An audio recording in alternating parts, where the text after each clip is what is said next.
Hello बच्चों, प्रश्न पढ़ते हैं। माना एक तार को किसी छड़ दृढ़ आधार से लटकाया गया है तथा इसके मुक्त सिरे से W भार बांधकर खींचा जाता है। यह अनुप्रस्थ काट क्षेत्रफल के तार के किसी बिंदु पर अनुदैर्ध्य प्रतिबल है। यहाँ पर 4 विकल्प दिए गए हैं।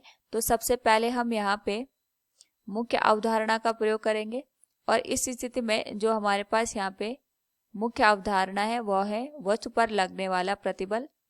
और जो प्रतिबल है इसको हम यहाँ पे मापते हैं किसी भी वस्तु पर प्रति एकांक क्षेत्रफल पर लगने वाला बल, यानी बल को हम विभाजित करेंगे अगर क्षेत्रफल से तो वो हमें यहाँ पे प्रतिबल का मान देता है। और ये ध्यान रखना है जो हमारे पास यहाँ पे बल लगता है वो वस्तु के लंबवत यहाँ पे कार्य करता है। इस स्थिति में अगर हम बात करें, हमारे पास एक तार है जिसको हमने यहाँ पे इस तरीके से लटकाया हुआ है और इसके एक सिरे पर हमने एक भार को बांध दिया है जो कि नीचे की दिशा में यहाँ पे काम करेगा।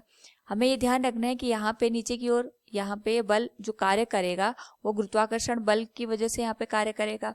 और यहाँ पे क्योंकि इसका अनुप्रस्थ क्षेत्रफल हमारे पास a के बराबर है तो हम कह सकते हैं कि यहाँ पे प्रति एकांक क्षेत्रफल पर लगने वाला जो यहाँ पे भार होता है या बल होता है उसी को हम प्रतिबल का नाम देते हैं। यानी इस स्थिति में अगर हम बात करें, हमारे पास जो प्रतिबल है ये हो जाएगा किसी भी वस्तु पर लगने वाला बल, और यहाँ पे जो बल है वो भार के बराबर है, यह आ जाएगा W के बराबर। और इसको हम विभाजित करेंगे इसके अनुप्रस्थ काट के क्षेत्रफल से, ये हो जाएगा हमारे पास a के बराबर।